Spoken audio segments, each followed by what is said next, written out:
नमस्कार दोस्तों, welcome to number one classes, जहाँ होती है नंबर वन पढ़ाई। और आज हम आगे पढ़ेंगे इमरजेंसी प्रोविज़न को। पॉलिटी का सब्जेक्ट है इमरजेंसी, यानी कि आपातकाल। और इसको हम पढ़ने वाले हैं आज। इस आपातकाल का काल आज ख़त्म करने की कोशिश हम करेंगे। Grounds for declaration of emergency हमने ऑलरेडी पढ़ लिया था पिछली क्लास में। एंड टुडे मेरे प्यारे मित्रों, मेरे भाइयों और उनकी बहनों, हम जो पढ़ेंगे वो पढ़ेंगे पार्लियामेंट्री अप्रूवल एंड ड्यूरेशन।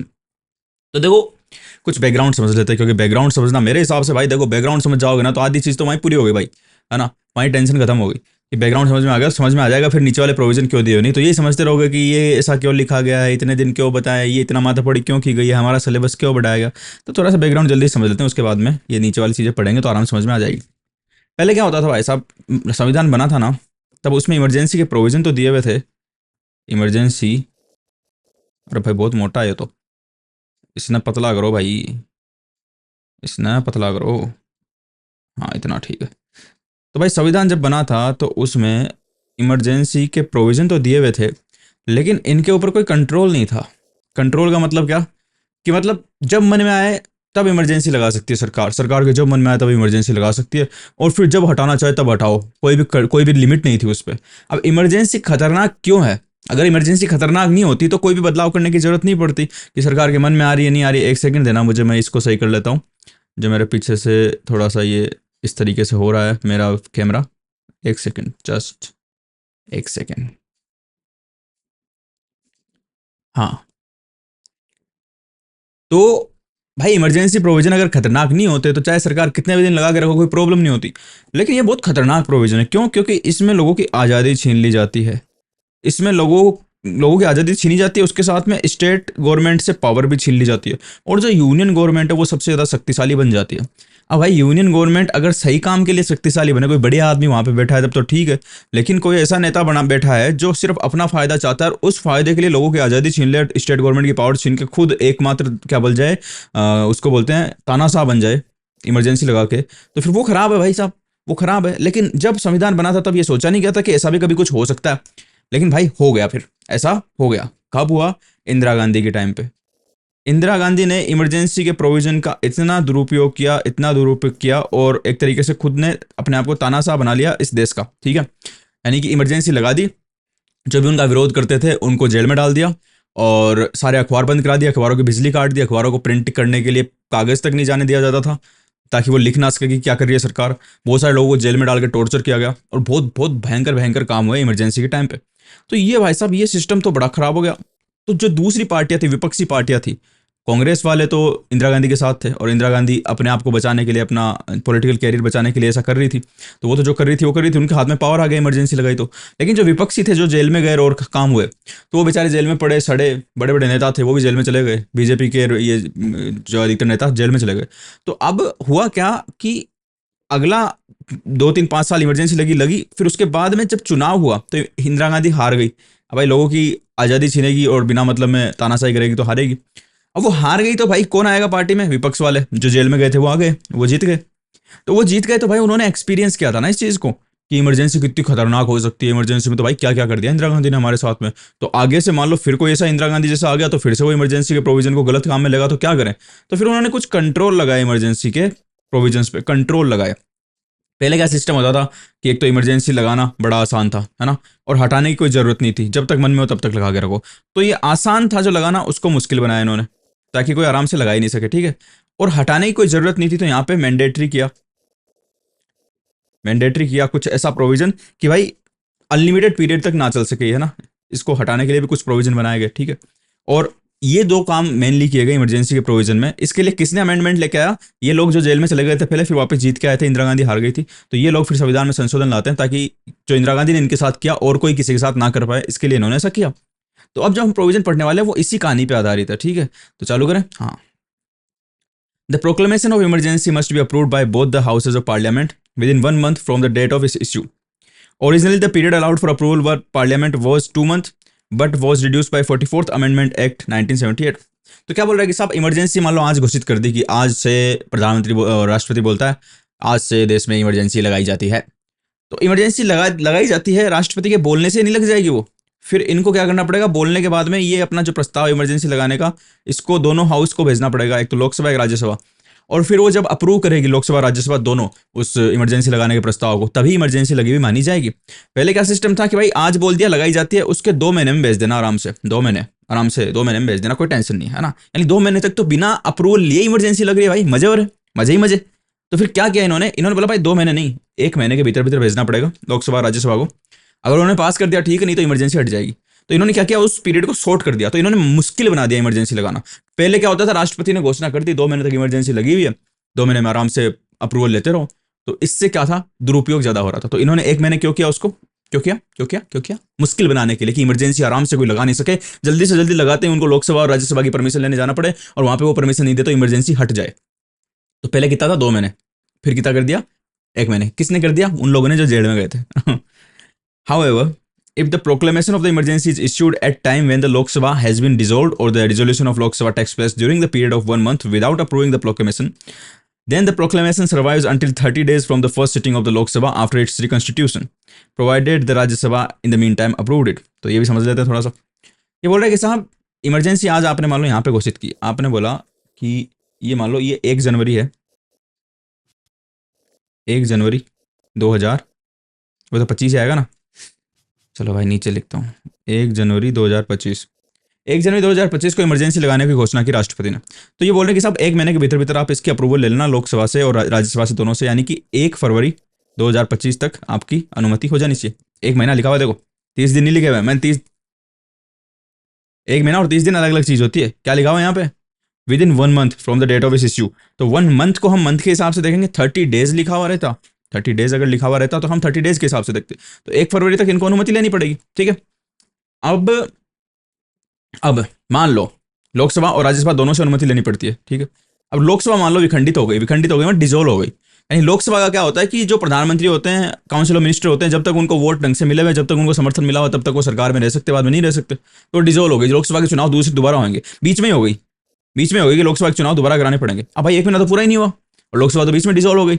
अब इन्होंने तो बोला कि इमरजेंसी चालू रखनी है तो दोनों से अनुमति लेनी पड़ेगी। अब भाई ये तो हो गई डिजोल्व, अब तो चुनाव कब होंगे, कब लोग जीत के आएंगे, कब प्रधानमंत्री बनेगा नया, कब नए मंत्री बनेंगे, तब तक क्या करें, क्या इमरजेंसी को हटाना पड़ेगा या फिर इमरजेंसी चल सकती है। तो इन्होंने बोला भाई देखो एक काम करो, तुमने 1 जनवरी 2025 को ली ना इमरजेंसी के लिए घोषणा की राष्ट्रपति ने, ठीक है, और तुमको 1 फरवरी 2025 तक इसकी स्वीकृति लेनी थी, हाँ, बीच में लोकसभा डिजोल्व हो गई, हाँ, तो एक काम करो लोकसभा को छोड़ो एक बार, है ना, और तुम राज्यसभा से तो अनुमति ले लो। तो भाई 1 फरवरी 2025 तक राज्यसभा से तो अनुमति लेनी पड़ेगी, है ना, राज्यसभा के पास तो वोटिंग करानी पड़ेगी, वो हाँ में बोलेंगे तभी इमरजेंसी लगी रहेगी, ठीक है। फिर वेट करो कि लोकसभा के चुनाव पूरे हो जाए और उसके बाद में चुन के आ जाए लोग और राष्ट्र प्रधानमंत्री और उसकी मंत्रिपरिषद बन जाए, ठीक है। चुन के आगे सारे लोग, लोकसभा वापिस से बन गई, ठीक है।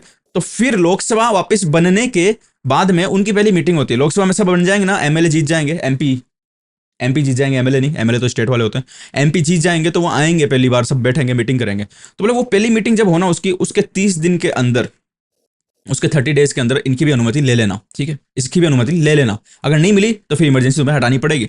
लेकिन जब तक लोकसभा वाले जीत के नहीं आते और उनकी पहली मीटिंग नहीं होती, तब तक तुम्हें राज्यसभा की तो अनुमति टाइम पे ले लेनी पड़ेगी। और ये टाइम कितना है, ये टाइम होता है 6 महीने का।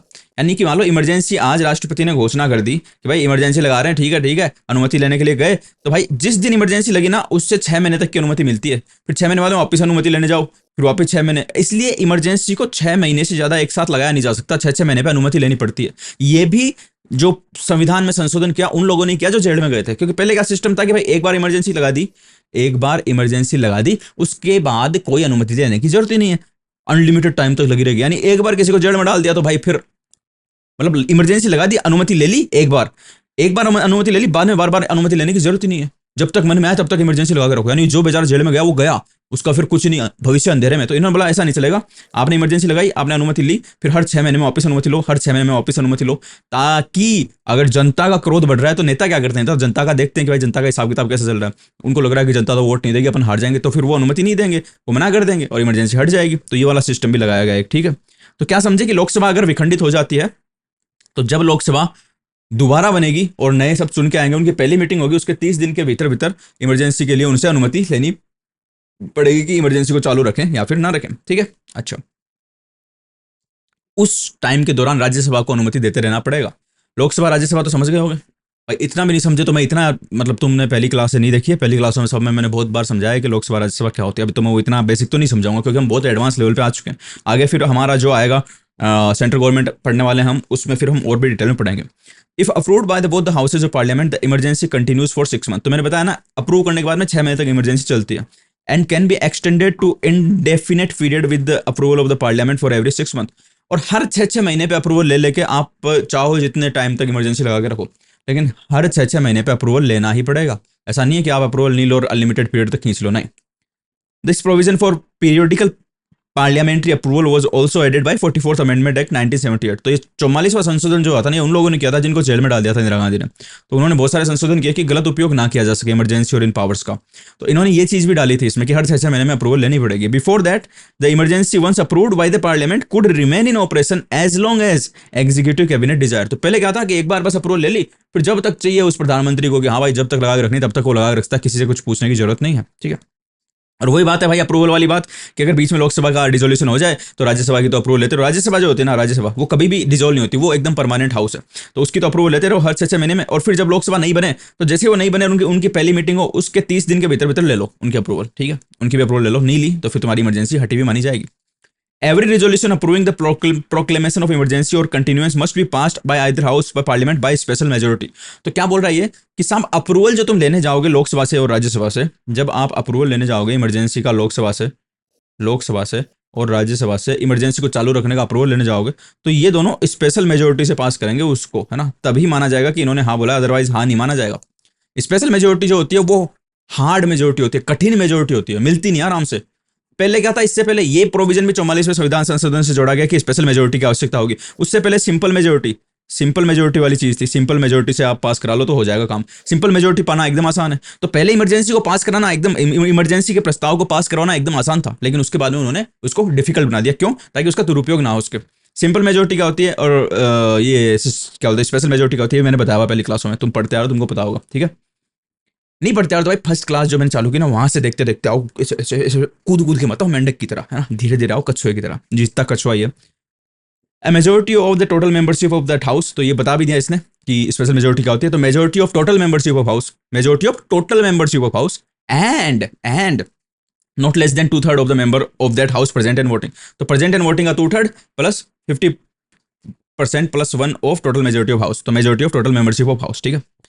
रिवोकेशन ऑफ प्रोक्लेमेशन, तो अब क्या बोल रहा है भाई साहब कि इमरजेंसी लगेगी कैसे, वो तो हमने देख लिया कि प्रेसिडेंट घोषणा करेगा, उसके बाद में राज्यसभा की लोकसभा की उसको अनुमति लेनी पड़ेगी। लेकिन क्योंकि इमरजेंसी बहुत खतरनाक चीज है, इससे बहुत फर्क पड़ता है देश पे, इसके लोगों के अधिकार छीन लिए जाते हैं, स्टेट गवर्नमेंट के अधिकार छीन लिए जाते हैं।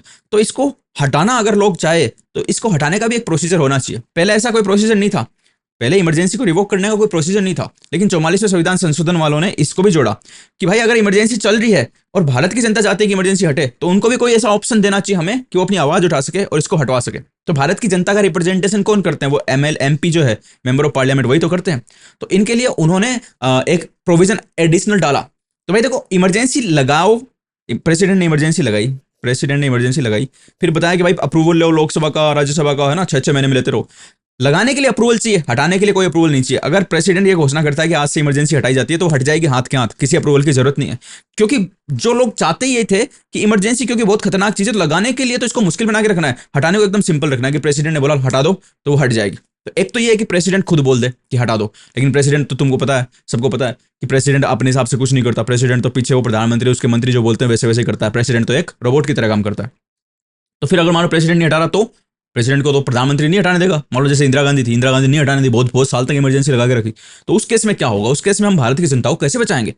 तो उसके लिए फिर एक और सिस्टम बनाएगा कि भाई हम एक काम करते हैं, हम ये और प्रोविजन डाल देते हैं कि अगर जो लोकसभा है, लोकसभा में जो 1/10 of the member of Lok Sabha, यानी लोकसभा के जितने टोटल मेंबर है उनके 1/10 भाग हम देखेंगे, 1/10 भाग जितने लोग अगर जाते हैं और बोलते हैं कि साहब हमको एक प्रस्ताव लाना है कि इमरजेंसी को हम हटाएंगे, तो फिर एक स्पेशल मीटिंग बुलानी पड़ेगी लोकसभा की और उसमें ये प्रस्ताव रखा जाएगा कि क्या इमरजेंसी को हटाया जाए, उसके ऊपर वोटिंग कराई जाएगी। अगर वो प्रस्ताव पारित हो गया तो फिर इमरजेंसी हटी भी मानी जाएगी। ये एडिशनल और स्कोप दिया गया, एडिशनल और फंक्शन दिया गया। किसने दिया? 44वें संविधान संशोधन में। The president must revoke a proclamation if Lok Sabha passes a resolution disapproving its continuation. तो दो तरीके से इमरजेंसी हट सकती है, तीन तरीके से। एक तो प्रेसिडेंट खुद बोल दे कि भाई इमरजेंसी हटा रहे हैं तो हट गई। दूसरा जो मैंने बताया, हर 6-6 महीने में अनुमति लेनी पड़ती है लोकसभा की और राज्यसभा की, तो अगर वो अनुमति नहीं मिली तो भी हट गई। तीसरा ये कि भाई साहब 1/10 जो लोग है ना, 1/10 of the total membership of house, वो जाके भी प्रस्ताव रख सकते हैं कि भाई इमरजेंसी हटाने के लिए मीटिंग बुलाओ, और फिर अगर वो मीटिंग बुलाई और उसमें सबने हाँ बोल दिया कि हाँ हटाओ हटाओ, तो भी इमरजेंसी हट सकती है। ठीक है, क्या लिखा हुआ है? Before the amendment, proclamation could be revoked by the president on his own and the Lok Sabha had no control in this regard. तो क्या बोल रहा भाई साहब, ये बात है कि जो अमेंडमेंट की गई 44वीं अमेंडमेंट, जो जेल में चले गए थे उन्होंने लेके आया, उससे पहले कोई सिस्टम नहीं था इमरजेंसी को हटाने का। एक बार लगा दी तो लगा दी, एक बार लगा दी, मेरा वचन ही है शासन, उसके अलावा कुछ नहीं। लेकिन उन्होंने जेल में रह के सीखा कि भाई कोई सिस्टम तो होना चाहिए, अगर होता आज सिस्टम तो हमारे को इतने दिन जेल में नहीं रहना पड़ता, कोई हमको भी निकलवा देता है ना इमरजेंसी हटवा के। तो उन्होंने ये सिस्टम लेके आया। तो 44वां संविधान संशोधन याद रखना, ये उन लोगों का लाया हुआ है जो जेल में गए थे है ना। Also provided that where 1/10 of the total number of the member of the Lok Sabha give a written notice to the speaker। तो मैंने बताया ना 1/10 भाग जो है लोकसभा के टोटल जितने मेंबर, उनका 1/10 भाग अगर लोकसभा के स्पीकर को रिटर्न नोटिस देता है, लिख के देता है कि साहब आप क्या करो, ए स्पेशल सिटिंग बुलाओ of house should be held with in 14 days of the purpose for considering A resolution disapproving the continuance of proclamation. तो अगर वो उनको नोटिस देते हैं कि साहब हमको इमरजेंसी को हटवाने के लिए एक मीटिंग बुलानी है, तो 14 दिन के भीतर स्पीकर को एक स्पेशल मीटिंग बुलानी पड़ेगी और उसमें डिस्कशन होगा कि क्या इमरजेंसी को हटाया जाए, उस पर वोटिंग होगी और फिर वो वोटिंग में अगर उन्होंने हाँ बोला तो वो हटा दी जाएगी।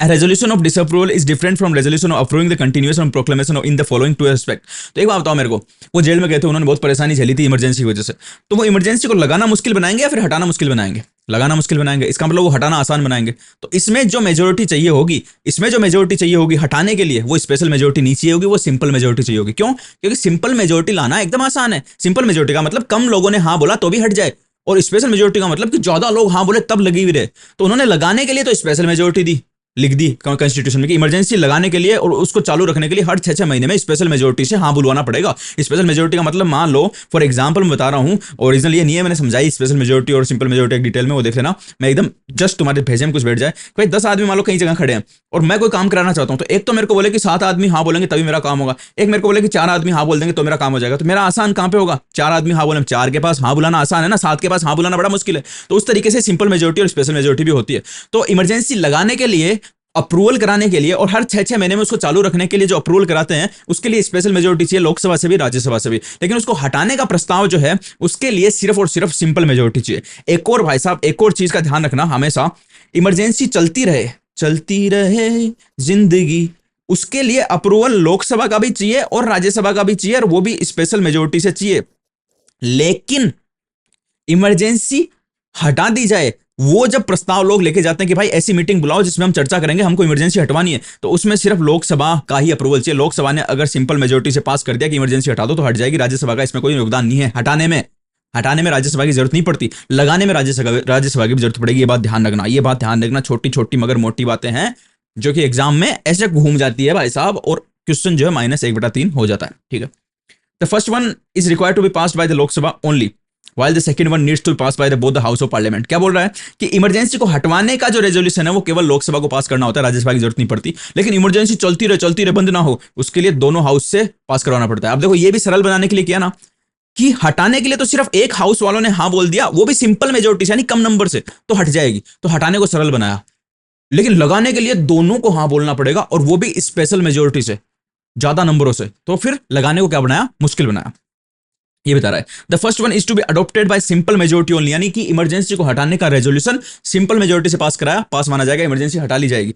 while the second one needs to be adopted by a special majority, लेकिन इमरजेंसी लगी रहे उसका रेजोल्यूशन स्पेशल मेजोरिटी से पास करना पड़ेगा। ऐसा नहीं चालू रहेगा भैया, हाँ ऐसा नहीं चालू रहेगा। हाँ तो प्रभु, अब देखते हैं हम effect of national emergency. Effect of national emergency क्यों देखना है? इसलिए देखना है, चाय पीता हूँ साथ में, क्योंकि नेशनल इमरजेंसी बड़ी खतरनाक है भाई साहब, बहुत खतरनाक है। तो इसका इफेक्ट अच्छे नहीं पड़ते, तो तुम्हें समझ में आ जाएगा कि भाई इतनी खतरनाक है, तो इसीलिए इसको हटाना जल्दी जरूरी होता है, लगाने से ज़्यादा इसको हटाना जरूरी होता है। इसीलिए इसको हटाने को सिंपल बनाया गया और लगाने को मुश्किल बनाया गया। किन लोगों ने? उन लोगों ने जो जेल में गए थे। आप समझ में आ गए ऊपर वाले प्रोविजन क्यों बने हुए हैं। चलो देखते हैं। A proclamation of emergency has drastic and wide-ranging effect on the political system. These consequences can be grouped into 3 categories. Effect on central state relation, effect on life of the Lok Sabha and the state assembly, effect on the fundamental rights. तो देखो emergency का specifically दो चीज़ों पे ज़्यादा फर्क पड़ता है, एक तो सेंटर स्टेट रिलेशन पे और एक फंडामेंटल राइट पे। Life of assembly and Lok Sabha इसका तो हम देखेंगे, ये तो नॉर्मल चीज़ है। सेंट्रल स्टेट रिलेशन का मतलब क्या, पहले ये देखते हैं हम। सेंट्रल स्टेट रिलेशन का मतलब ये होता है CSR, जो हम बहुत टाइम तक पढ़ चुके हैं भाई साहब। तुमने अगर वो क्लास से ठीक से देखी होगी तो तुमको समझ में आ गया होगा सेंट्रल स्टेट रिलेशन का मतलब क्या है। कि जो फेडरलिज्म नाम की बीमारी है ना, जो हमारे है भी नहीं भी, हमको ये नहीं पता चलता कि हमारा देश फेडरल है या नहीं है। तो ये चीज़ जो है, जो सेंटर और स्टेट के बीच में पावर्स का बंटवारा करती है कि भाई ये काम सेंटर करेगा, ये स्टेट करेगा, ये नॉर्मल कंडीशन में तो चलती है। लेकिन इमरजेंसी के टाइम पे ये इसके कांटा लग जाता है। कांटा लगा, हाय लगा, हाय लगा। कांटा क्यों लग जाता है? इसलिए लग जाता है कि सारी पावर आ जाती है यूनियन गवर्नमेंट के पास में, यानी सेंट्रल गवर्नमेंट के पास में, और केंद्र सरकार जैसे चाहे वैसे देश चला सकती है इमरजेंसी के टाइम पे। तो ये बड़ी समस्या वाली बात है, क्योंकि फेडरलिज्म को लोग अच्छा बोलते हैं कि अच्छा अच्छा है, इसको हटा दोगे तो बुरा हो जाएगा, बुरा हो जाएगा। जैसे चप्पल उल्टी रहती है तो लड़ाई हो जाती है ना, वैसे फेडरलिज्म हटा दोगे तो लोकतंत्र हट जाएगा। ऐसी बात बोलते हैं लोग। तो इसलिए बोलते हैं कि भाई साहब ये तो इमरजेंसी तो सही चीज़ नहीं है। तो सेंट्रल स्टेट रिलेशन में ये समस्या आती है कि जो स्टेट लिस्ट सेंट्रल लिस्ट ये सारे हट जाते हैं, सेंट्रल गवर्नमेंट को बहुत ज़्यादा पावर मिल जाती है। वो जो चाहे वो कानून बना सकती है, चाहे वो स्टेट गवर्नमेंट के अधिकार में आता हो, चाहे वो सेंट्रल गवर्नमेंट के अधिकार में आता हो, पूरे देश पे जो चाहे वो कानून वो बना सकती है। तो पहला तो ये चेंज आता है। दूसरा क्या आता है? फंडामेंटल राइट पे चेंजेस आते हैं। किसमें आते हैं? फंडामेंटल राइट में। तो फंडामेंटल राइट में भी राइट्स को दो टाइप से बांटा गया है। एक तो आर्टिकल 19 का राइट है। आर्टिकल 19 हमने ऑलरेडी पढ़ा हुआ है ना, freedom of speech and expression. उसमें 6 राइट्स दिए हुए हैं। तो इमरजेंसी जब लगती है तो एक आर्टिकल है इमरजेंसी में, आर्टिकल नंबर 358 है ना।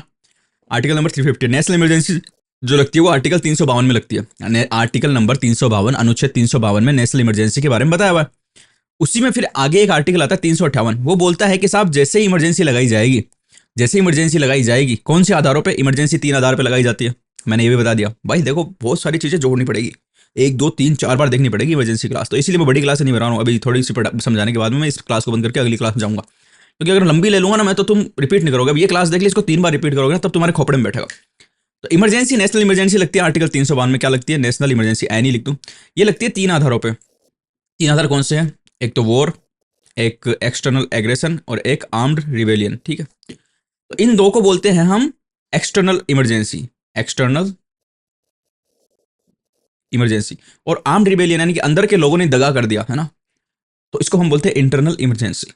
तो आर्टिकल 358 ये बोलता है कि जब भी इमरजेंसी लगेगी आर्टिकल 352 में, तो ये जो आर्टिकल 19 का अधिकार है, अनुच्छेद 19 का जो अधिकार है, वो अपने आप समाप्त हो जाएगा। यानी ये अधिकार लोगों को मिलना बंद हो जाएगा। कब? जब इमरजेंसी एक्सटर्नल इमरजेंसी लगी हो। जब एक्सटर्नल इमरजेंसी लगी हो तब ही आर्टिकल 358 अपने आप आर्टिकल 19 को समाप्त करेगा। एक्सटर्नल इमरजेंसी का मतलब किसी दूसरे देश ने हमला कर दिया, दूसरे देश ने या तो युद्ध चालू हो गया हमारा किसी दूसरे देश के साथ में, या फिर किसी दूसरे देश ने हमला कर दिया हम पे, तब ही आर्टिकल 358 लागू होगा। मतलब ये आर्टिकल 358 की जो इंजन स्टार्ट ही तब होता है जब कोई दूसरा देश हमला करे या फिर दूसरे देश से हमारा युद्ध चालू हो जाए। ठीक है, तभी इसका इंजन स्टार्ट होता है। और ये इसका इंजन स्टार्ट होते ही सबसे पहले क्या करता है? ये इसकी इंजन स्टार्ट होती है, इसकी गाड़ी चलती है और इसका टायर जाके सबसे पहले किसको कुचलता है? आर्टिकल 19 को कुचल देता है, यानी कि freedom of speech and expression को कुचल देता है। यानी फिर इमरजेंसी अगर एक्सटर्नल आधार पे लगी हुई है, एक्सटर्नल इमरजेंसी लगी हुई है, यानी वॉर या फिर एक्सटर्नल एग्रेशन के आधार पर इमरजेंसी लगी हुई है, लोगों को आर्टिकल 19 का freedom of expression and speech मिलना बंद हो जाता है अपने आप। किसकी वजह से? आर्टिकल 358 की वजह से। समझ रहे हो क्रॉस लिंकेज? हाँ। उसके बाद में एक आर्टिकल और है, उसका नाम है 359। आर्टिकल 358 तो अपने आप स्टार्ट होता है कब? जब एक्सटर्नल इमरजेंसी लगी हो। कोई को कुछ नहीं करना पड़ता, इसकी गाड़ी अपने आप स्टार्ट होकर और कुचल देती है किसको? आर्टिकल 19 को कुचल देती है। लेकिन आर्टिकल 300 जो 359 है, 359 जो है, वो अपने आप स्टार्ट नहीं होता। इसको स्टार्ट करता है प्रेसिडेंट। कैसे करता है? अपने ऑर्डर से। यानी आर्टिकल 359 में ये लिखा हुआ है कि प्रेसिडेंट एक ऑर्डर भी निकाल सकता है इमरजेंसी जब लगी हुई हो देश में। उस ऑर्डर में निकाल के लिख सकता है कि भाई ऑर्डर में जो जो फंडामेंटल राइट लिखे हुए रहेंगे ना, जैसे प्रेसिडेंट ये लिख देता है कि भाई आर्टिकल नंबर हम जो है 14 का फंडामेंटल राइट लोगों से छीन रहे हैं, 15 छीन रहे हैं, 16 छीन रहे हैं, 17 छीन रहे हैं, जो भी लिखना चाहे वो लिख सकता है। 19 तो इसमें लिखा हुआ है 358 में, तो इसलिए बाकियों के लिए ये 359 बनाएगा। 358 वाला आर्टिकल जो है वो लोगों के फंडामेंटल राइट कौन से छीनता है? आर्टिकल 19 वाला अधिकार छीनता है और अपने आप ही छीन लेता है, कुछ ऑर्डर निकालने की जरूरत नहीं। लेकिन 359 में जो दिया हुआ है ना, 359 में जो लिखा हुआ है वो ये लिखा हुआ है कि प्रेसिडेंट ऑर्डर निकाल के उस ऑर्डर में जो जो फंडामेंटल राइट का नाम लिखेगा सिर्फ वही छीने जाएंगे, बाकी नहीं छीने जाएंगे। अब यहां पे पहले क्या था? इतना ही लिखा हुआ था कि प्रेसिडेंट ऑर्डर निकाल के जो जो फंडामेंटल राइट छीनेगा वो छीने जाएंगे लोगों से। भाई एक दो फंडामेंटल राइट होते हैं, 20 और 21, राइट टू लाइफ, जिन जीवन जीने का अधिकार। तो पहले इनके बारे में कुछ नहीं लिखा हुआ था कि ये भी छीने जा सकते हैं। राइट टू लाइफ छीनने का मतलब समझ रहे हो तुम? आर्टिकल 21 का अधिकार छीनने का मतलब समझ रहे हो क्या? कि किसी भी आदमी को मन में आए उसको मारा जा सकता है और उसके ऊपर कोई भी मुकदमा भी नहीं चलेगा। यानी इमरजेंसी में किसी को भी मार दो उठा के। तो बहुत लोगों को मारा भी गया था टॉर्चर कर करके। तो ये उन लोगों ने देखा जो जेल में बैठे थे, उन्होंने सोचा भाई ये तो सिस्टम सही नहीं है, ये तो गड़बड़ बात होगी।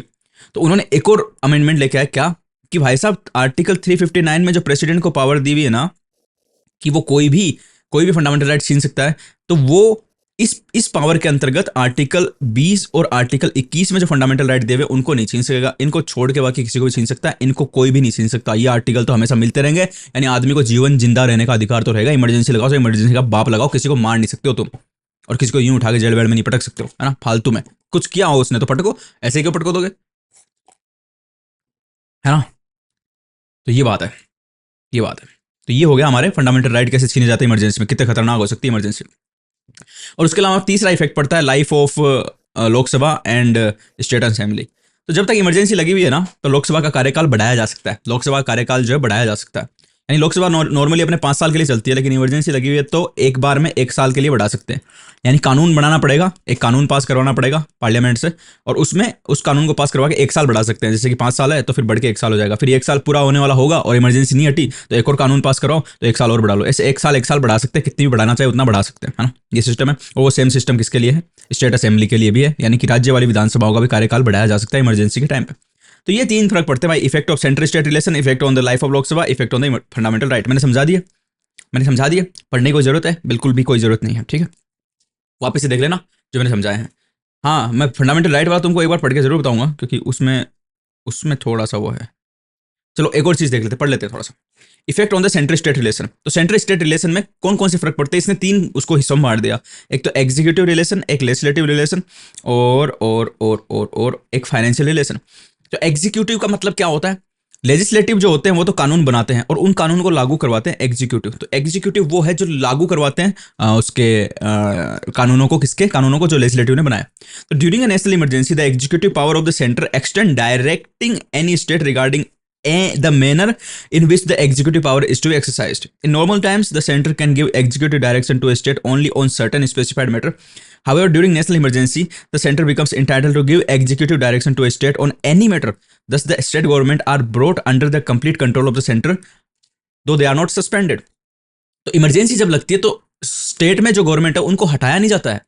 स्टेट गवर्नमेंट काम करती रहती है। मुख्यमंत्री रहेगा, मंत्री वहां के मंत्री रहेंगे, उनको हटाएंगे नहीं, लेकिन उनको ऑर्डर देंगे। जो भी मन में ऑर्डर आएगा ना सेंट्रल गवर्नमेंट के, वो स्टेट गवर्नमेंट को ऑर्डर दे सकते कि भाई तू ऐसे कर, और उसको वैसे ही करना पड़ेगा। इमरजेंसी के टाइम पे वो नहीं बोल सकता कि भाई ये तो मेरी स्टेट लिस्ट में आता है मुद्दा, तुम मेरे को इस पर ऑर्डर नहीं दे सकते। ना ना मुन्ना ना। इमरजेंसी के टाइम पे सेंट्रल गवर्नमेंट जो चाहे ऑर्डर दे सकती है स्टेट गवर्नमेंट को, एग्जीक्यूटिव डायरेक्शन दे सकती है उनके कर्मचारियों को, उन मुख्यमंत्री को, उनके मंत्रियों को कि तू ऐसे काम कर, तू ये वाला काम ऐसे कर।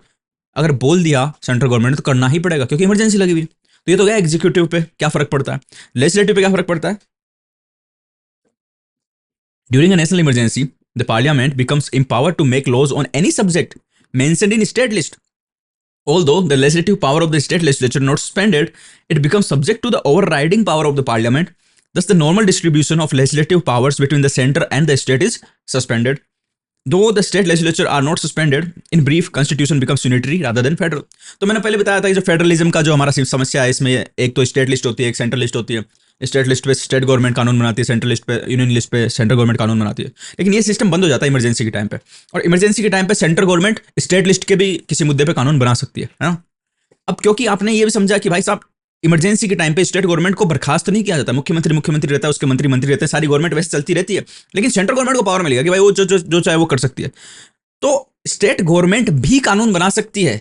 स्टेट गवर्नमेंट भी स्टेट लिस्ट में जो मुद्दे लिखे उस पर कानून बना सकती है, लेकिन चलेगी ज्यादा किसकी? फिर सेंट्रल गवर्नमेंट की ही चलेगी, स्टेट गवर्नमेंट की चलेगी नहीं थी, है ना? क्योंकि उसको हटाया तो नहीं गया, वो कर तो सकती है काम, लेकिन सेंट्रल गवर्नमेंट ने अगर कुछ बोल दिया भाई ये काम तेरे को ऐसे करना है तो उसको वैसे ही करना पड़ेगा, उसमें अपनी नहीं चला सकती वो। ये सिस्टम है।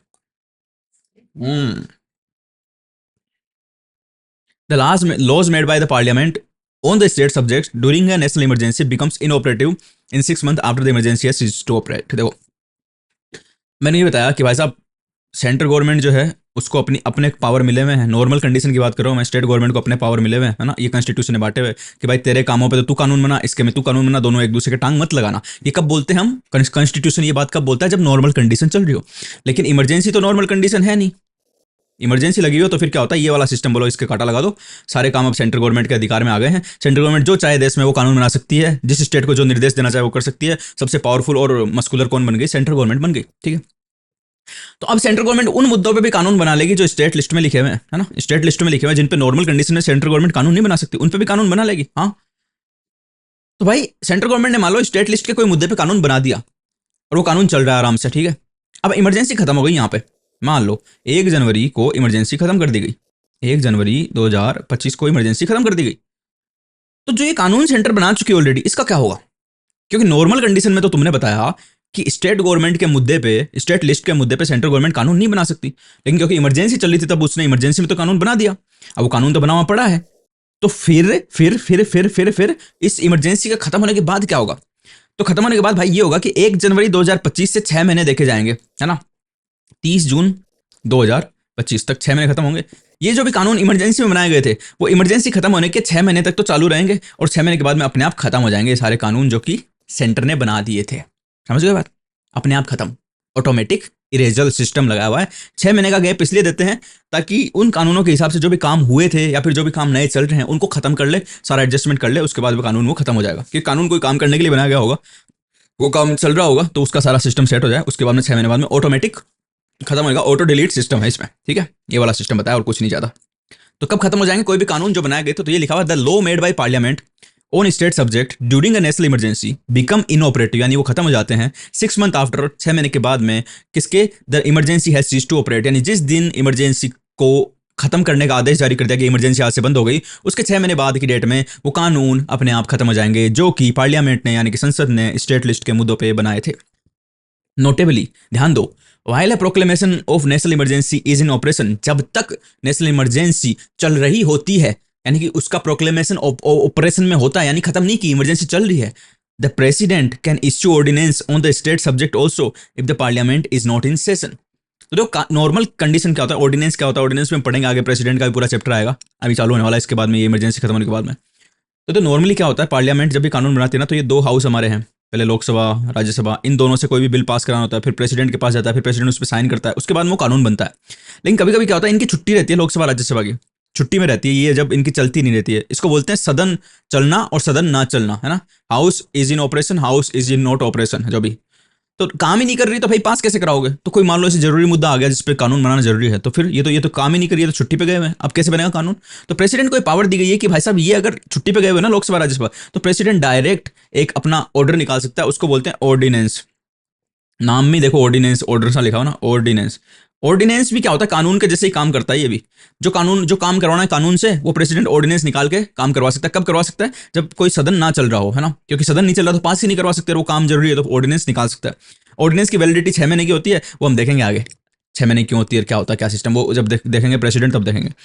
तो ऑर्डिनेंस नॉर्मल कंडीशन में तो प्रेसिडेंट उसी मुद्दे पे निकाल सकता है जिस मुद्दे पे संसद कानून बना सकती है। अब संसद नॉर्मल कंडीशन में संसद किन मुद्दों पे कानून बना सकती है? उन मुद्दों पे कानून बना सकती है जो यूनियन लिस्ट में लिखे हुए हों, यानी खुद की लिस्ट में जो मुद्दे दिए हुए उन पे कानून बना सकती है। तो प्रेसिडेंट भी यूनियन लिस्ट के मुद्दों पे ऑर्डिनेंस निकाल सकता है नॉर्मल कंडीशन में। लेकिन इमरजेंसी के टाइम पे जो पार्लियामेंट है उसको एक्स्ट्रा पावर मिल जाती है कि वो स्टेट लिस्ट के मुद्दों पर भी कानून बना सकती है। तो इसी तरीके से प्रेसिडेंट को भी एक्स्ट्रा पावर मिल जाती है कि वो स्टेट लिस्ट के मुद्दों पे भी ऑर्डिनेंस निकाल सकता है। समझ गए बात? समझ गए? यानी ऑर्डिनेंस निकाल सकता है जब पार्लियामेंट सेशन में ना हो, तो प्रेसिडेंट ऑर्डिनेंस निकाल के और किसी भी स्टेट सब्जेक्ट पे कोई भी नियम बनाना वो बना सकता है, ठीक है। वो कानून की तरह ही लागू किए जाएंगे जब तक कि पार्लियामेंट वापस छुट्टी पे से वापस नहीं आते। घर आ जा परदेसी तेरा देश बुलाए रहे, वो पार्लियामेंट में वापस नहीं आते। कौन लोग? नेता लोग। Further, the parliament can confer powers and impose duties upon center or its officer and authorities in respect of matters outside the union list in order to carry out the laws made by under its extended jurisdiction as a result of the proclamation of national emergency। तो क्या बोल रहे कि साहब parliament पहले तो खुद के काम ही करती थी, है ना, पहले मालूम मैं खुद के काम करता था, तो मेरे पास जो काम थे उसके लिए मेरे को कितने लोग चाहिए मैंने रख रखे थे, कोई दिक्कत नहीं थी, है ना, क्योंकि मेरे को जो काम करने वो तो मुझे पता है ना, तो मुझे उसके लिए कितने आदमी चाहिए, मेरे से अकेले सो जाएंगे मुझे पता है। लेकिन फिर 10 आदमियों का काम भी मेरे को दे दिया गया कि भाई इनका काम है अब से तेरे को करना है, तो मुझे नहीं पता ना कितने आदमी चाहिए, तो फिर वो काम दूंगा, अरे बहुत काम आ गए तो हमारे पास जितने भी आदमी उनसे नहीं हो पाएगा, तो मेरे को और आदमियों की जरूरत पड़ती है ना, फिर मैं और आदमी रखता हूँ कि भाई तुम इस काम को संभालो, तो वही बता रहे हैं कि भाई अभी तक तो सेंट्रल गवर्नमेंट क्या कर रही थी, खुद का काम देख रही थी, स्टेट वाले अपने काम देख रहे थे, लेकिन इमरजेंसी में सेंट्रल गवर्नमेंट ने दादागिरी दिखाई कि भाई तुम्हारा काम भी अब हम ही देखेंगे, है ना। तो अब ज्यादा काम देखोगे तो ज्यादा आदमियों की जरूरत भी पड़ेगी। तो वही बोल रहा है कि पार्लियामेंट अपने जो है सेंटर पे, सेंटर और उसके ऑफिसर पे, यानी पार्लियामेंट जो है वो सेंट्रल गवर्नमेंट का प्रधानमंत्री उनको बोल सकती है, प्रधानमंत्री उसके मंत्रियों को कि भाई ये जो एक्स्ट्रा काम आ गया ना स्टेट वाला, इसको तुम्हारे और ऑफिसर है ना उनमें बांट दो और इस काम को करवाओ। ये अधिकार कौन देगी? पार्लियामेंट, क्योंकि पार्लियामेंट टॉप है। वही अधिकार देगी प्रधानमंत्री को और सारे लोगों को कि भाई तुम ये काम के लिए नए ऑफिसर नियुक्त करो और ये स्टेट का भी काम तुम ढंग से देखो ताकि काम चलता रहे। तो वही बात, और कुछ नहीं, एक्स्ट्रा आदमी लगा दिए। The 42nd Amendment Act of 1976 provided that the two consequences mentioned above, executive and legislative, extend not only to a state where emergency is in operation but also to any other state. क्या बोला इसने? इसने बोला कि emergency जो है ना, emergency वो या तो पूरे भारत पे लगाई जा सकती है, पूरे भारत पे, तब तो सब पे लग गई तो टेंशन नहीं कोई, या फिर किसी एक स्टेट पे भी लगाई जा सकती है ना। अब मान लो किसी एक स्टेट पे इमरजेंसी लगी हुई है, तो क्या सेंट्रल गवर्नमेंट को सिर्फ इसी स्टेट के सारे पावर मिलेंगे? यानी जो स्टेट लिस्ट पे कानून बनाने का, स्टेट लिस्ट पे ऑर्डर देने का जो पावर मिल जाता है सेंट्रल गवर्नमेंट को इमरजेंसी के टाइम पे, वो क्या इसी स्टेट का मिलेगा या पूरी स्टेट का मिल जाएगा? सारे भारत में किसी को भी ऑर्डर दे सकती है। तो इसने बोला कि चाहे इमरजेंसी एक स्टेट पे लगी हुई हो, लेकिन सेंट्रल गवर्नमेंट को पावर ये मिल जाता है कि वो पूरे भारत में, अक्खा इंडिया में कोई भी स्टेट गवर्नमेंट को ऑर्डर देना चाहे दे सकती है, कानून बनाना चाहे उनके बना सकती है। ये पावर मिल जाता है सेंट्रल गवर्नमेंट को। आगे बात समझ में? बस इतनी सी बात, ज़्यादा बात नहीं है। अब हम देखते हैं फाइनेंशियल इंपैक्ट क्या होता है इमरजेंसी के। फाइनेंशियल इंपैक्ट का मतलब कि जो काम फाइनेंस के पहले स्टेट गवर्नमेंट किया करती थी, देखो सेंटर का बजट आता है, स्टेट गवर्नमेंट का बजट आता है, जिस भी स्टेट में रहते हो वहाँ का देखा होगा, वहाँ का मुख्यमंत्री बजट लेकर आता है, खुश खुश होता हुआ। अधिकतर स्टेटों में मुख्यमंत्री को फाइनेंस मिनिस्टर बना दिया जाता है, वो खुद ही बना लेता है अपने आप को। राजस्थान के बार छोड़ दो, नहीं तो अशोक गहलोत तो खुद ही देते थे ना हर बार। अब की बार जो है भजनलाल शर्मा, उनके दिया कुमारी को बनाया गया फाइनेंस मिनिस्टर। तो वो खुशी खुशी फाइनेंस मिनिस्टर अपना लेके आता है कि हम देखो स्टेट में इतना खर्चा कर रहे हैं, अभी के बार ये योजना चलाएंगे, इसमें इतने पैसे देंगे, उतने पैसे देंगे। ये खुशी खुशी वो कब तक बता सकता है? जब तक कि नॉर्मल कंडीशन हो। लेकिन इमरजेंसी लगी रहो तो वो इतना खुशी खुशी नहीं आ सकता। फिर सेंट्रल गवर्नमेंट ऑर्डर देती है कि बेटा ये वाला खर्चा करना, ये वाला नहीं करना, है ना। उनके हिसाब से चलना पड़ता है। तो वो लिखा हुआ, while a proclamation of national emergency is in operation, the president can modify the constitutional distribution of revenue between the centre and the state. This means that the president can either reduce or cancel the transfer of finances from centre to the state. Such modification continues till the end of the financial year in which emergency ceases to operate. Also, every such order of president has to be laid before both houses of parliament. क्या बोला भाई साहब? Finance relation में क्या चक्कर पड़ता है कि हमने देखा था, देखो कॉन्स्टिट्यूशनल डिस्ट्रीब्यूशन ऑफ रेवेन्यू का मतलब क्या होता है, हमने एक फाइनेंस कमीशन के बारे में पढ़ा था। मैंने बताया था सेंट्रल गवर्नमेंट के पास जितने भी टैक्स आते हैं उनमें से कुछ पैसा वो स्टेट गवर्नमेंट को बांटते हैं, और कौन बताता है कि कितना पैसा बांटना है? फाइनेंस कमीशन बताता है। ये कॉन्स्टिट्यूशन में लिखा हुआ है ना, तो वो कॉन्स्टिट्यूशनल डिस्ट्रीब्यूशन है। लेकिन इमरजेंसी लगी रही ना, तो सेंट्रल गवर्नमेंट ये बोल सकती है कि भाई हम स्टेट गवर्नमेंट को कोई पैसा नहीं देंगे, हमको पैसे की जरूरत है ना, हमको पैसे की जरूरत है, हम नहीं देने वाले पैसा, और जब तक इमरजेंसी लगी रहेगी हम कुछ पैसा नहीं देंगे, या फिर कम कर दें। जैसे कि अभी पिछले फाइनेंस कमीशन ने 15th फाइनेंस कमीशन ने बोला था कि 41% पैसा तुम स्टेट गवर्नमेंट को दो। किसको बोला? सेंटर को बोला। सेंट्रल गवर्नमेंट इमरजेंसी लगा देती है और बोलती नहीं देंगे हम, तो उनको 5% पैसा देंगे या फिर कुछ नहीं देंगे, 0% देंगे। तो वो कर सकते हैं, ऐसा कोई दिक्कत नहीं है ना, प्रेसिडेंट ऑर्डर से ऐसा कर सकता है। लेकिन उसको अपना ऑर्डर जो है वो दोनों हाउस के सामने रखना होगा, पार्लियामेंट के दोनों हाउस, लोकसभा राज्यसभा के सामने रखना होगा। पर ये जो ऑर्डर है, जो भी इन्होंने बदलाव किया, मान लो इन्होंने बोला कि 0% पैसा नहीं देंगे, स्टेट गवर्नमेंट को कोई पैसा नहीं देना, और इमरजेंसी खत्म हो गई 1 जनवरी को, 1 जनवरी को इमरजेंसी खत्म हो गई, है ना। 1 जनवरी को मत मानो, थोड़ा सा आगे मान लो 28 फरवरी को इमरजेंसी खत्म हो गई। तो इन्होंने ये बोला है कि ये जो तुमने बदलाव किया ये तब तक ही चालू रहेगा जब तक तुम्हारी इमरजेंसी लग रही है। अगर तुम्हारी इमरजेंसी खत्म हुई ना, तो जिस साल तुम्हारी इमरजेंसी खत्म हुई है उस फाइनेंशियल ईयर के खत्म होने के बाद में ये ऑर्डर समाप्त माना जाएगा। अब इसको ठीक से समझ लेना, ये थोड़ा सा टिपिकल है, थोड़ा सा। मान लो इमरजेंसी 28 फरवरी को खत्म कर दी, है ना, 28 फरवरी को, और इसने बोला है कि जिस डेट को, जिस साल में तुम्हारी इमरजेंसी को खत्म करने का ऑर्डर पास हुआ, उस फाइनेंशियल ईयर के खत्म होने के अगले दिन ये ऑर्डर भी समाप्त माना जाएगा, जो तुमने अपना डिस्ट्रीब्यूशन ऑफ रेवेन्यू वाला ऑर्डर निकाला था कि भाई कोई पैसा नहीं देंगे स्टेट को। तो 28 फरवरी को अगर देखो तो इसका फाइनेंशियल ईयर कहाँ खत्म होता है देखना। एक तो नॉर्मल ईयर होता है हमारा 1 जनवरी से 31 दिसंबर, इसको तो बोलते हैं कैलेंडर ईयर, है ना, ये कैलेंडर ईयर है 1 जनवरी से 31 दिसंबर। फाइनेंशियल ईयर ये नहीं होता है, फाइनेंशियल ईयर स्टार्ट होता है 1 अप्रैल से और चलता है वो 31 मार्च तक।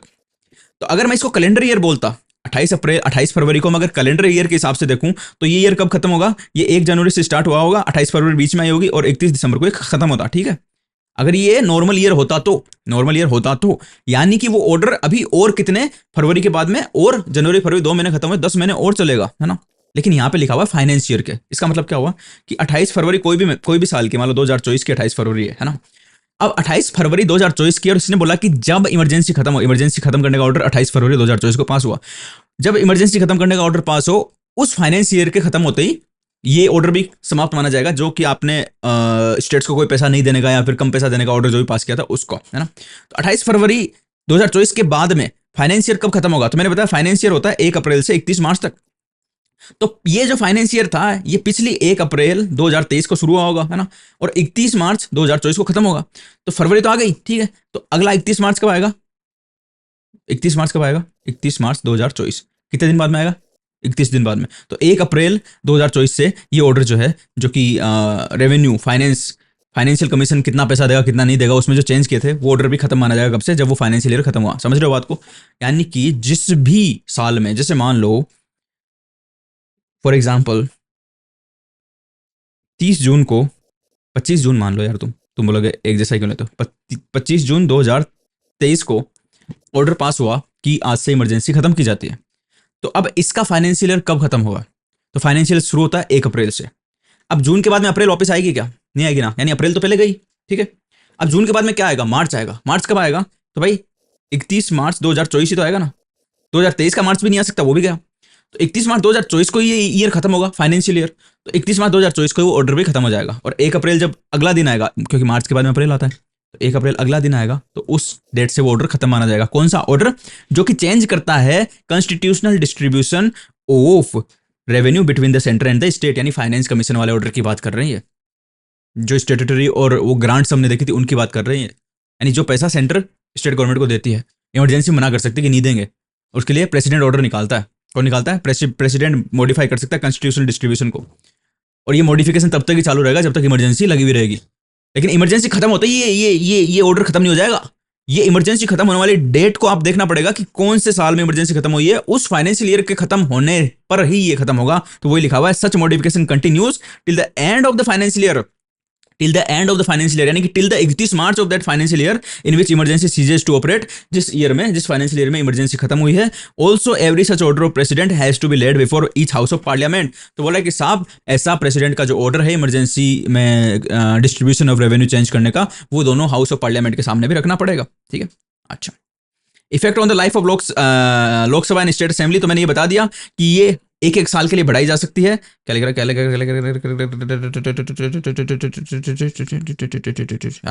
1 year at a time by the law of parliament, parliament कानून पास करके 1 साल बढ़ा सकती है ना।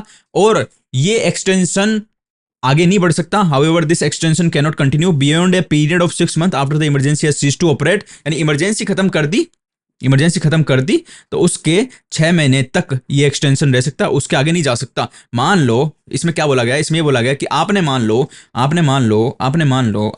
1 जनवरी को बोला कि हम लोकसभा का अवधि बढ़ा के 1 साल बढ़ा के 1 साल और बढ़ा रहे हैं, तो यानी 1 जनवरी को आपने 1 साल और बढ़ाई तो 31 दिसंबर तक चलनी चाहिए।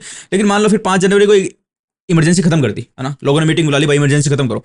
तो आपने ऑर्डर तो पास किया था कि 31 दिसंबर तक हमने बढ़ा दिया लोकसभा का पीरियड, लेकिन भाई 5 जनवरी को फिर इमरजेंसी खत्म हो गई, तो 5 जनवरी से 6 महीने देखेंगे तो वो आएंगे अपने कितने? 5 जून तक। तो फिर 5 जून के बाद में लोकसभा और एक्सटेंड नहीं हो सकती, ये वाला लिखा हुआ यहाँ पे। तो बढ़ा कितना सकते हैं? 1 साल बढ़ा सकते हैं एक टाइम पे। क्या करना पड़ेगा? कानून पास कराना पड़ेगा पार्लियामेंट से। और कितनी बार बढ़ा सकते हैं? जितनी बार चाहो उतनी बार बढ़ा लो, जब तक इमरजेंसी लगी हुई है। लेकिन इमरजेंसी जब हट गई उसके 6 महीने के बाद में वो एक्सटेंशन चालू नहीं रहेगा, ठीक है।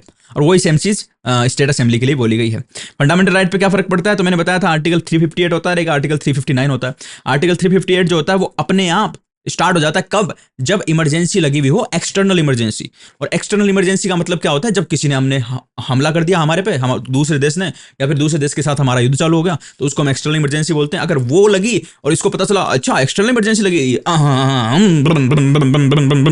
स्टार्ट होगा, स्पीड देगा, आगे इसके बैठा रहेगा बेचारा article 19 freedom of speech and expression, उसको कुचल देगा, आर्टिकल 19 मर जाएगा अपने आप होगा ये काम। कोई ऑर्डर पास नहीं करना। तो आर्टिकल 358 का ये काम अपने आप होता है। लेकिन 359 में प्रेसिडेंट खुद ऑर्डर निकालता है कि कौन से फंडामेंटल राइट को समाप्त करना है, कौन से को नहीं करना है। और एक और खास बात समझना कि 359 जो आर्टिकल है ना, उसमें प्रेसिडेंट ऑर्डर निकाल के फंडामेंटल राइट को समाप्त नहीं करता है ना। फंडामेंटल राइट तो बने हुए रहते हैं, फंडामेंटल राइट तो रहते हैं। लेकिन हमने जो फंडामेंटल राइट पढ़े थे, जो पीछे से कोई देखता रहा उसको पता होगा कि एक आर्टिकल 32 है, उसका नाम है right to constitutional remedies, right to constitutional remedies, है ना।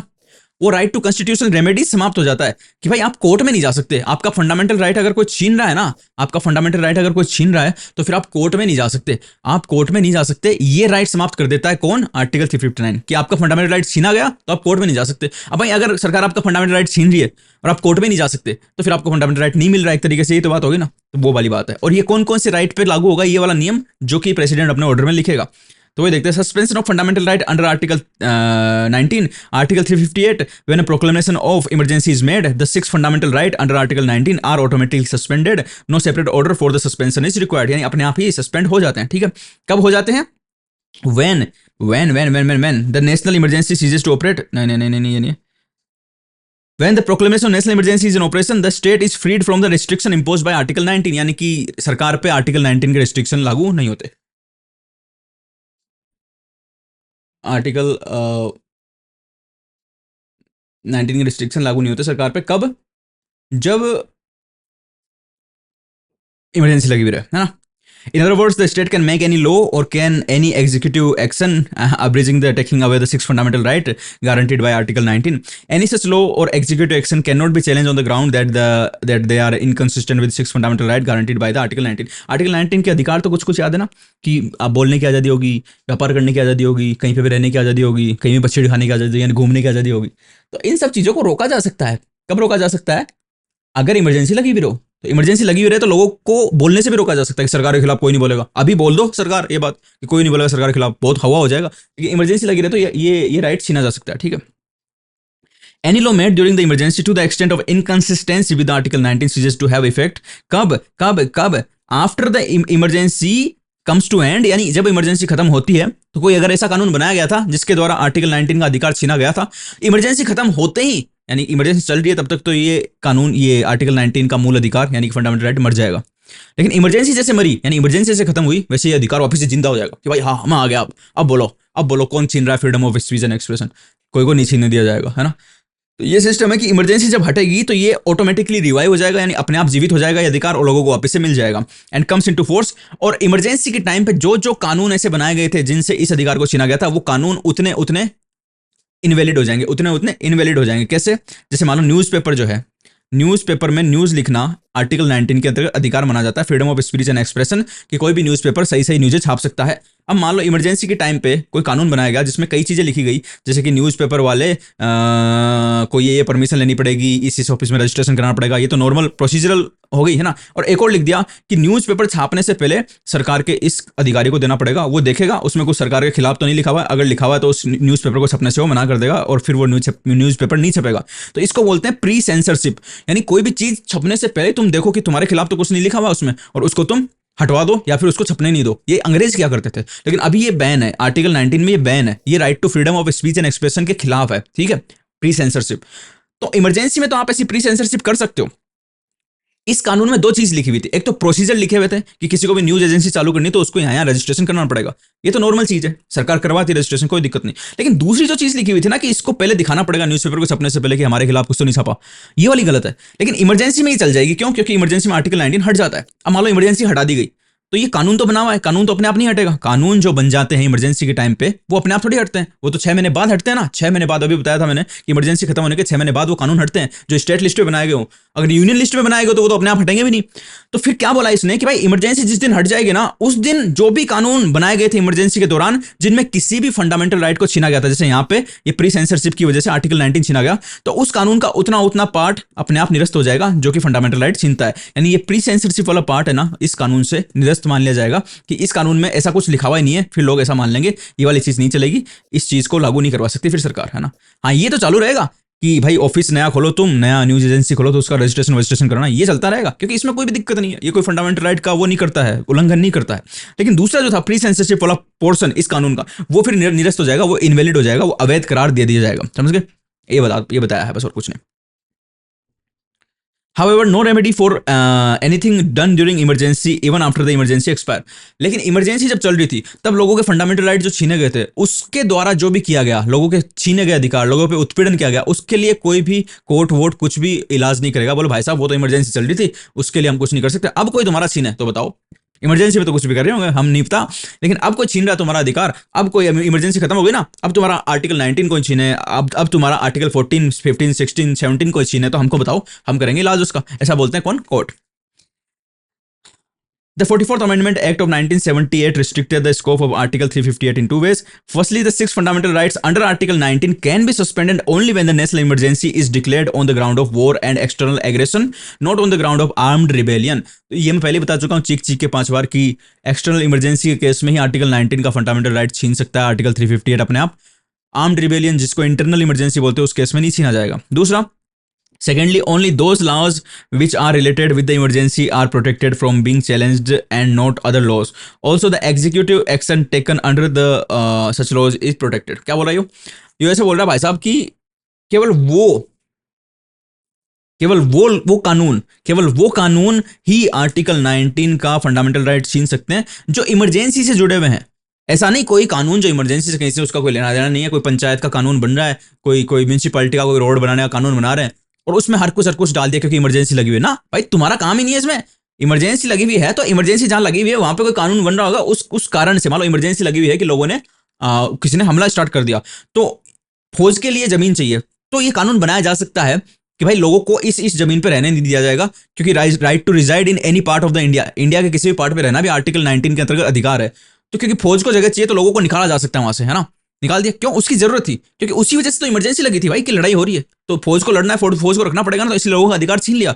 लेकिन पता चला कि इमरजेंसी लड़ाई चल रही है बाड़मेर में, है ना, लड़ाई चल रही है कटरा बॉर्डर पे, और उधर कोई महाराष्ट्र में किसी को निकालने के लग रहा है, सरकार जो है म्यूनसिपैलिटी वाले वहां से निकालने के लग रहे हैं लोगों को क्योंकि भाई इमरजेंसी लगी हुई है तो तुम्हारे को आर्टिकल 19 का अधिकार नहीं, चलो निकलो।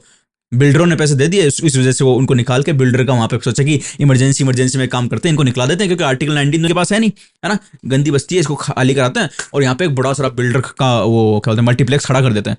तो ऐसा नहीं कर सकते भाई क्योंकि इमरजेंसी के दौरान आर्टिकल 358 उन्हीं कानूनों को प्रोटेक्ट करता है जो इमरजेंसी से रिलेटेड है। तो बाड़मेर में लड़ाई चली तो बाड़मेर में उस टाइप के कानून वो तो भाई इमरजेंसी से रिलेटेड है, लेकिन महाराष्ट्र का कोई लेना देना नहीं है उससे, और वहां तुम लोगों के मकान खाली करा रहे हो इस 358 को काम में लेके, तो वो नहीं होगा, उसको चैलेंज किया जा सकता है कोर्ट में। ठीक है, ये बात है। चीजें जो है एक बार में थोड़ी सी कॉम्प्लिकेटेड लग सकती है लेकिन 2-3 बार सुनोगे तो आराम समझ में आ जाएगी। Suspension of other fundamental right, ये मैंने बता दिया कि आर्टिकल 359 में लिखा हुआ है, ये अथोराइज करता है प्रेसिडेंट को सस्पेंड करने के लिए क्या, right to move any court for the enforcement of fundamental right during a national emergency.